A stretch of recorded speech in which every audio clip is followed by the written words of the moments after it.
You know how they say every family has its own particular smell? Ours was sunshine on pine needles. That's the only way I can describe it. It was the smell of the logs my dad would stack by the fireplace, the smell of the forest that hugged our little house, the smell of his flannel shirt when he'd hug me after a long day. It was the smell of safety. My name is Lily, and when I was 13, my world was that house. It was a small wooden thing, perched on a hill overlooking a lake that changed color with the sky. My dad built most of it with his own hands. He was a carpenter, my dad. His hands were always rough, with lines of sawdust permanently etched into his skin. But they were the gentlest hands in the world. He could carve a piece of scrap wood into a soaring eagle, and he could braid my hair with the same focused tenderness.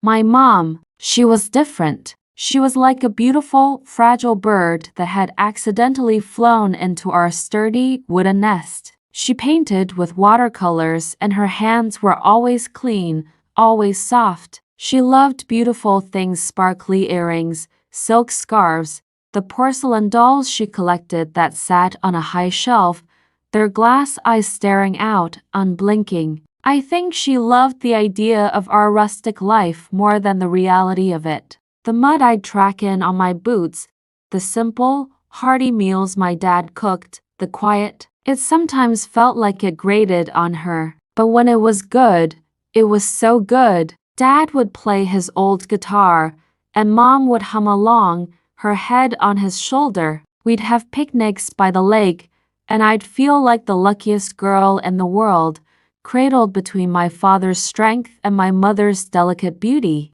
I was a quiet kid. I preferred the company of my sketchbook to most people. I'd draw the trees, the way the light fell through the leaves, the patient, strong lines of my father's face as he worked. My dream was to be an artist, like my mom, but with my dad's materials. I wanted to carve stories into wood. My dad saw that in me. He built me a small workbench right next to his in the garage. "This is your kingdom, Lily Bug," he'd say, his voice a warm rumble. "You can build your dreams here."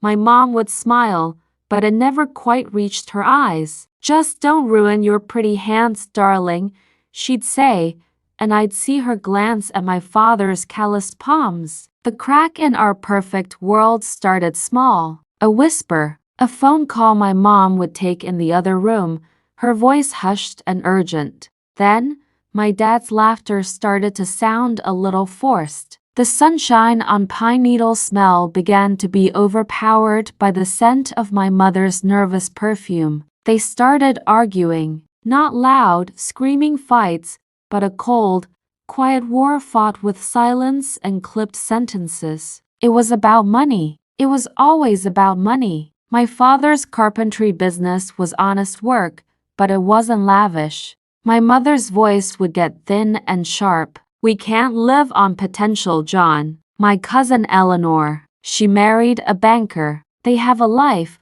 I'd lie in my bed at night, listening to the low murmur of their voices downstairs, my stomach tied in knots. My safe, wooden world was starting to creak and groan under a pressure I didn't understand.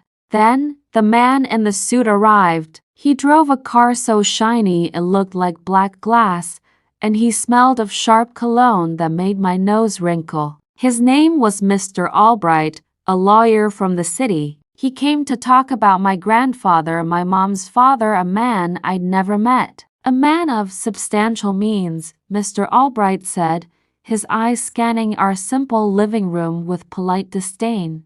"My grandfather had died, and he'd left something for my mother. An inheritance. But it came with a condition, a testamentary stipulation, Mr. Albright called it. The money was to be used for a specific purpose, to elevate the family as social and financial standing. It was not for maintaining a modest lifestyle." I saw the look that passed between my parents. My father's was one of weary defeat. My mother's, hers was a terrifying, hungry hope. The air in our house became thick with planning and whispers. My mother was a whirlwind of brochures for private schools, for houses in a place called Sutton Place. My father became quieter, retreating into his workshop for longer and longer hours. One night, I was curled up on the couch, pretending to read, but really I was listening to them. My mom's voice was feverish. "It's a chance, John. A chance for us to be someone. For Lily to have the opportunities she deserves. The best schools, the right friends. We can't squander this." "And what is she squandering here, Maria?" my dad asked, his voice thick with exhaustion. "Fresh air, a father who's present. Happiness? Happiness doesn't pay the bills, John. And it doesn't buy respectability. Look at this place. It's quaint, but it's not a life, not a real one." I felt a cold dread trickle down my spine. They were talking about leaving our home, my dad's workshop, the lake, the pine trees. A few days later, my mom came into my room, her face lit up with a strange, frantic energy. She sat on my bed and took my hands. "Lily, darling, how would you like to live in a big, beautiful house in the city, with a room all your own, painted pink, and a window seat? How would you like to go to a school where you could wear a lovely uniform and make important friends?" I looked at her, my heart pounding. "What about Dad? What about his workshop?" Her smile tightened. "Dad will understand. This is for the best. For all of us." That's when I knew. It wasn't for all of us. The dream she was selling, it didn't have a place for sawdust and flannel shirts. It didn't have a place for my father's quiet, sturdy love. The final night, the night before we were supposed to leave for a short trip to the city to see the new house, I found my dad in his workshop. He wasn't working. He was just sitting on his stool, staring at the wall of tools, his shoulders slumped. I ran to him and buried my face in his chest, breathing in that familiar, safe scent of sunshine and pine one last time. He held me so tight it almost hurt. "My brave lily bug," he whispered, his voice cracking. "No matter what happens, you remember who you are. You remember this place. You are made of stronger stuff than they know." He pressed something into my hand. It was a small wooden bird he'd carved for me when I was little, its wings spread as if ready to fly. I didn't understand the finality in his voice then. I thought he was just sad about moving. I hugged him back, tears in my eyes, promising I'd never forget. The next morning, the black car was back. My suitcases were by the door. My mother was buzzing around, her perfume a cloud of anticipation. I looked for my dad, to say a proper goodbye, to hold his hand one more time, but he was gone. His truck wasn't in the driveway. His workbench was clean, as if he'd never been there. He needed some air, darling," my mother said, her voice too bright. "He'll meet us in the city. Now come on, we don't want to be late." I got into the back of the sleek black car, the smell of leather and cologne making me feel sick. I pressed my face to the cold window, watching our little wooden house, my kingdom, my world, grow smaller and smaller until it disappeared behind the trees. I didn't know it then, but I was never going to see it again. I was leaving more than just a house behind. I was leaving my entire life, and the shattering had only just begun. The new house wasn't a house. It was a museum. Everything was white or beige or a pale, lifeless gray. The floors were marble, cold and hard under my feet. The windows were huge, but they looked out onto other tall buildings, not onto a lake or trees. There were no smells of pine or baking bread, just the sterile scent of cleaning products and my mother's perfume. My room was pink, just like she promised. It had a window seat, but it didn't feel like mine. My carved wooden bird looked absurd and lonely on the pristine white dresser. "Where's Dad?" I asked, for what felt like the 100th time. My mother's smile was a tight, nervous thing. He's finishing up some things, sweetheart. He'll be along. Days turned into a week. Then two. My father's number, the one for his old brick of a cell phone, just rang and rang. The silence from him was a physical weight on my chest. My new school was a nightmare of whispers and judging eyes. The uniform itched. The girls talked about vacations in places I'd never heard of and whose parents knew whose parents. I was the strange, quiet girl from the woods who didn't know how to use a salad fork. I ate lunch alone in the library, sketching in my notebook, my throat constantly tight with unshed tears. One evening, about a month after we'd arrived, my mother sat me down in the vast, echoing living room. Mr. Albright was there, standing by the fireplace, looking solemn. "Lily," my mother began, twisting a silk handkerchief in her hands. "There's no easy way to say this. Your father, he isn't coming." The world tilted. "What do you mean? Is he hurt?" No, nothing like that," she said quickly. He made a choice. He felt that this new life, it wasn't for him. He said he couldn't keep up. He's chosen to stay behind." It felt like all the air had been sucked out of the room. My strong, steady father, who could build a house with his hands, couldn't keep up. It made no sense. "He wouldn't leave me," I whispered, my voice trembling. "He wouldn't." Mr. Albright cleared his throat. "I'm afraid it's true, Lily." He signed the relevant documents. "He has voluntarily relinquished all parental rights and responsibilities."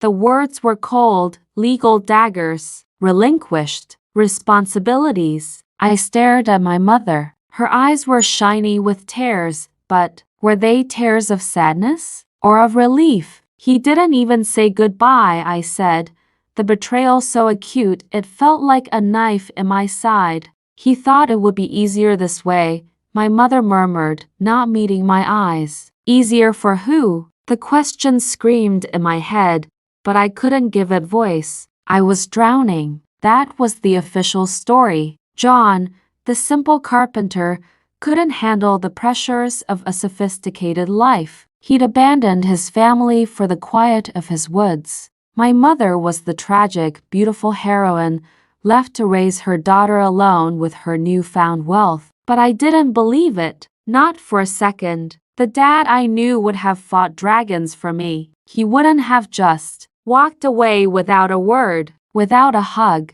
without his wooden bird. The truth, in bits and pieces I overheard from my mother's phone calls with her cousin Eleanor, was far uglier. The inheritances conditioned to elevate the family had a dark, unspoken subtext. My grandfather, a ruthless, social climbing man, had despised my father. He saw him as an anchor dragging his daughter down. The money was a bribe, a way to cut the dead weight. And my mother, she had chosen the money. She had presented my father with an ultimatum: become the man she and the money demanded, or get out of the way. And my father, in his profound, stubborn integrity, had chosen to get out of the way. But he would never have left me, unless he was made to believe that it was the best thing for me too, that I was better off without him. The realization hollowed me out. The person I had trusted most,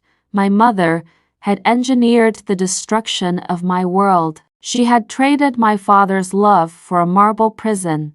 I became a ghost in that museum of a house. I stopped talking at school. I stopped drawing. The joy had been carved out of me. I'd lie in my pink room at night, clutching the wooden bird until my fingers ached, silent tears soaking my pillow. I cried for my dad. I cried for the smell of pine. I cried for the girl I used to be. My mother tried, in her way. She bought me beautiful clothes I never wore. She enrolled me in piano lessons I never attended. She looked at my silent, grieving form with a mixture of guilt and frustration. "Oh, Lily, when are you going to stop moping and embrace this wonderful life we've been given?" "We," she said. but it was never a we. It was her life, bought with my father's absence. The final nail in the coffin of my childhood came on my 15th birthday. My mother threw a lavish party. Dozens of girls from my school were there, wearing pretty dresses, their laughter echoing through the apartment. I stood in a corner, wearing a dress my mother had chosen, feeling like an imposter. During a game, one of the girls, a particularly cruel one named Jessica, snickered. I heard her dad was so poor he lives in a shack in the woods. He probably doesn't even have a phone. The other girls giggled. I felt my face burn with shame and a fury so hot it terrified me. I looked across the room and caught my mother's eye. She had heard. She gave a slight, pained smile and then deliberately turned away to offer a tray of cupcakes to another mother. In that moment, any last shred of love or loyalty I felt for her shriveled up and died. She was ashamed of him, ashamed of the man who had loved her, who had built her a home with his own hands. And by extension, she was ashamed of the part of me that was him. I walked out of my own birthday party. I went to my room, locked the door, and stared at my reflection in the mirror. The girl staring back had dead eyes. The silence in me, the silence that had been born of grief, began to change. It hardened. It crystallized. This wasn't my home. These weren't my people. This life was a beautiful, gilded lie. I picked up the wooden bird from my dresser. I ran my thumb over its smooth, strong wings. You are made of stronger stuff, my father's voice echoed in my memory. They thought they had broken me. They thought my silence was weakness. They had taken my father, my home, my past. They thought they could mold me into one of their own, a pretty, silent doll in a museum. But they were wrong.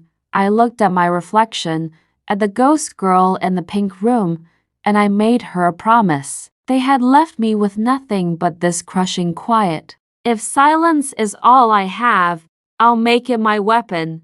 7 years, that's how long it took. 7 years of planning. 7 years of cultivating my silence until it was no longer a prison, but a fortress. I played my part perfectly. The quiet, obedient daughter, the one who had finally adjusted. I finished high school with excellent, unremarkable grades. I expressed a vague interest in art history, a suitably refined subject that pleased my mother.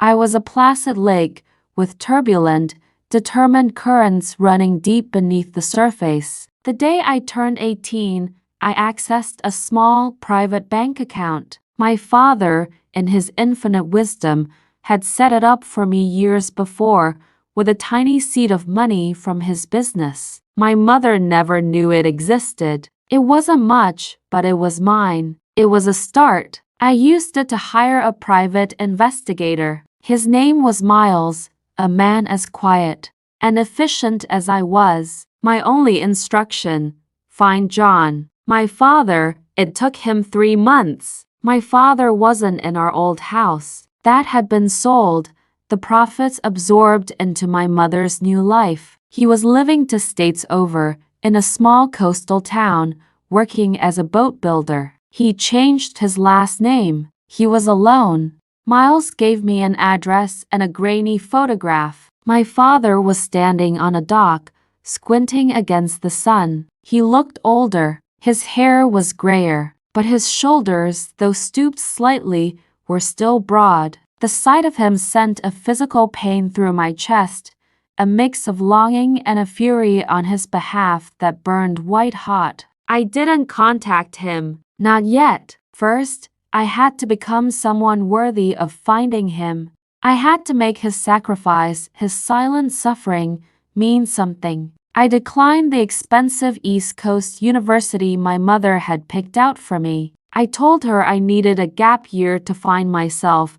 She was disappointed, but relieved I wasn't causing a scene. I took my gap year and enrolled in a trade school on the other side of the country, under my own name, Lily Wright, my father's name. I studied woodworking and design. I worked 3 jobs. I waited tables, I worked in a lumberyard, I apprenticed for a grizzled old furniture maker who taught me more about life than about dovetail joints. I lived in a studio apartment with a leaky faucet and a view of a brick wall, and I was happier than I had been in years. The smell of sawdust was my salvation. I started my own small business, selling my pieces online. I carved intricate, beautiful scenes into tables and headboards and jewelry boxes. Stories of forests and lakes and birds in flight. I called my brand Wright's Legacy. It was a quiet, private tribute. And it took off. The story of the mysterious female woodworker creating heirlooms with her hands resonated. A design blog featured me. Then a magazine. My small studio couldn't keep up with the orders. I hired other artisans, people who loved the wood as I did. Wright's Legacy became synonymous with quality, with soul, with a story.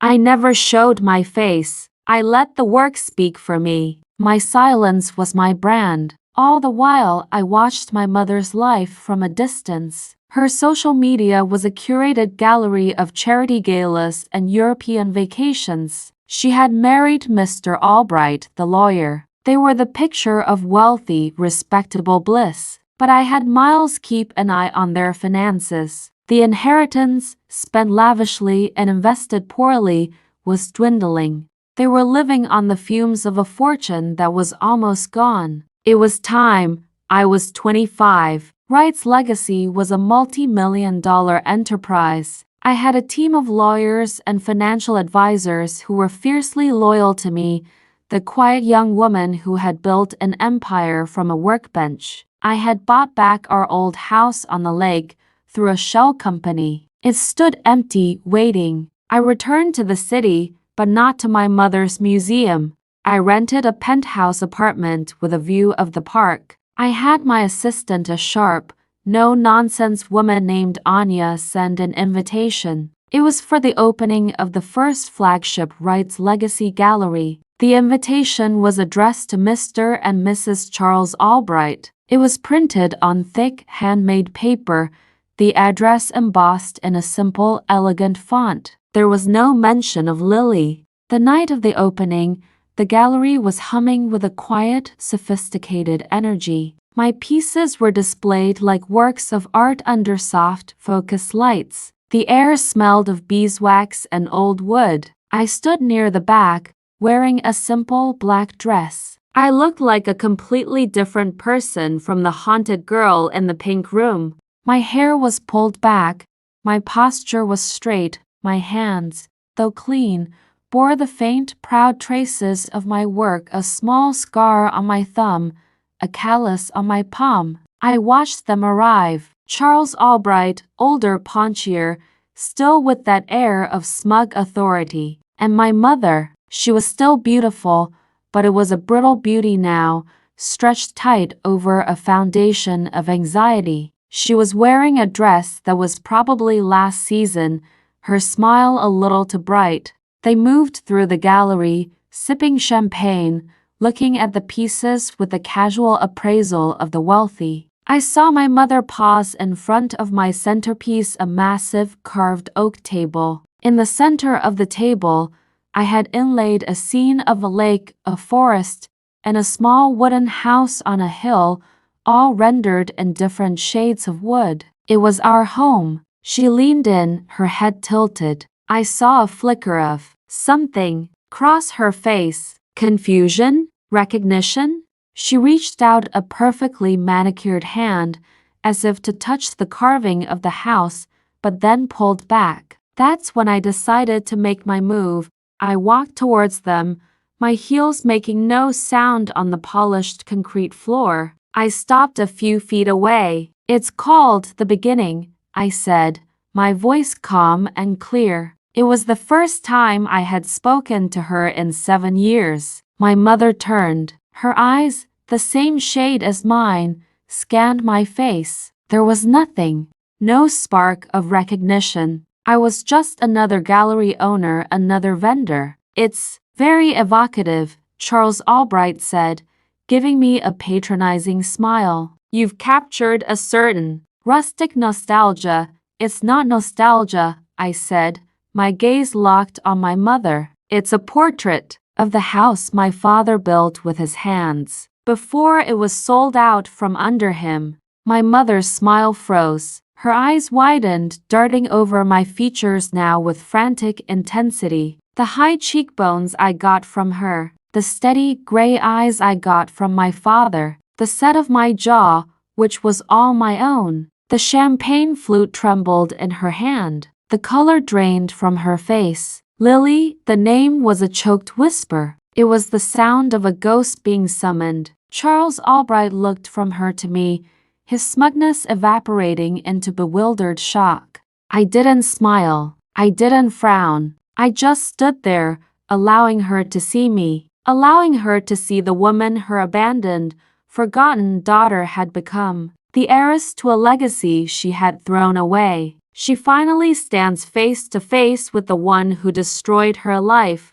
The noise of the gallery seemed to fade away, leaving the three of us in a bubble of stunned silence. The air was thick with the scent of her expensive perfume and the ghosts of pine needles. Lily, my mother repeated, her voice rising in pitch. My God, is it really you? What are you doing here? I own this gallery, I said, my voice still unnervingly calm. I created every piece in it. Charles Albright found his voice, blustering. Now see here, young lady, no.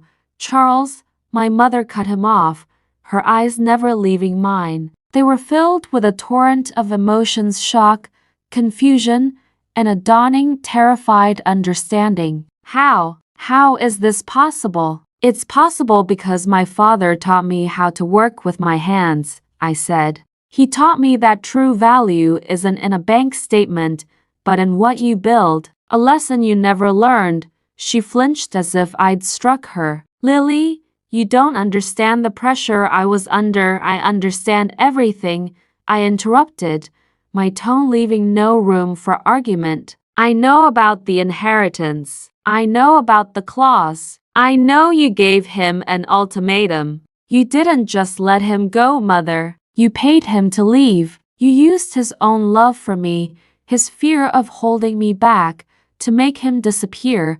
The truth, spoken aloud in this bright, public place, hung between us, ugly and undeniable. Charles looked acutely uncomfortable, shifting his weight from one foot to the other. He didn't fight for you, my mother whispered, a desperate, last-ditch defense. He just signed the papers.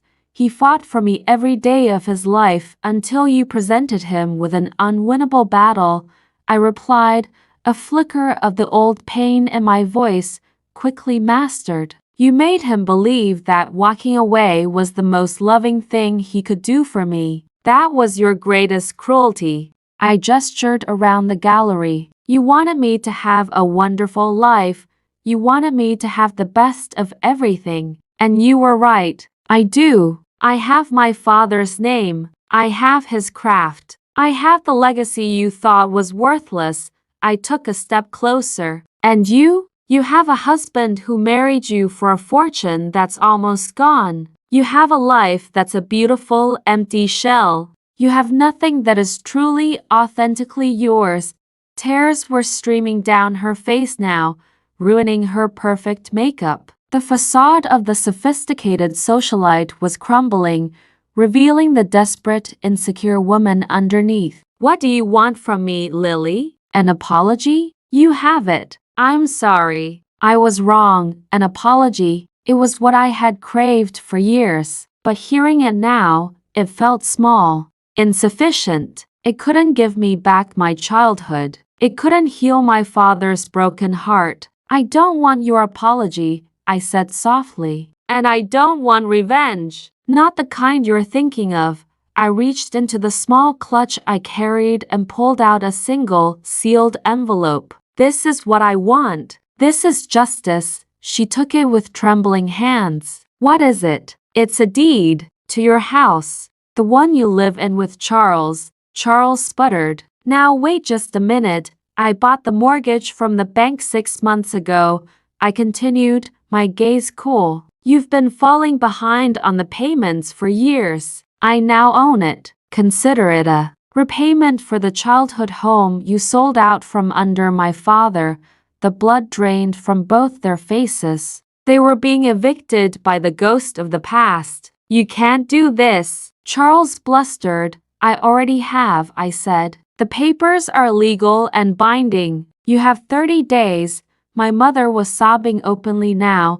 Great, heaving sobs of utter defeat. Where will we go? I looked at her, this woman who had given me life and then tried to strip me of everything that made it meaningful. And I felt, not pity, but a profound, quiet closure. That, I said, is no longer my concern. I turned to leave, my work here done. I had not screamed. I had not destroyed them. I had simply held up a mirror and let them see the ruin of their own making. I had reclaimed what was mine, not through theft, but through creation. Lily, wait! My mother cried out. I paused, but didn't turn back. Your father, she choked out. Do you? Is he? I finally looked over my shoulder, meeting her devastated gaze one last time. He's waiting for me, I said. We have a lot of lost time to make up for, and with that, I walked away. I walked out of the gallery, out of her life, and into my own. The revenge was complete. It hadn't been fueled by hate, but by a love so strong it had survived betrayal, distance, and silence. It was the love of a daughter for her father, and the love of a woman for her own soul. The next morning, I got into my car, a practical, sturdy SUV,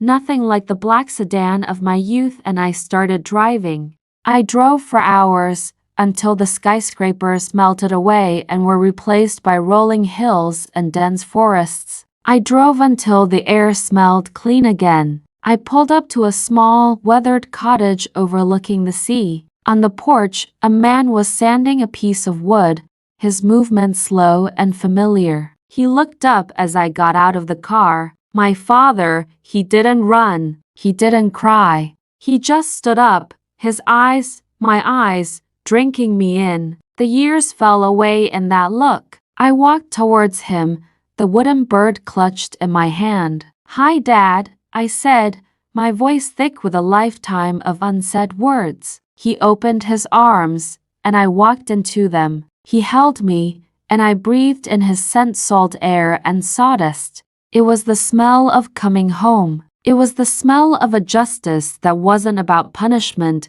but about restoration, about love that had been patient and strong and silent. Because sometimes silence isn't weakness, it's justice wrapped in grace. Silent revenge.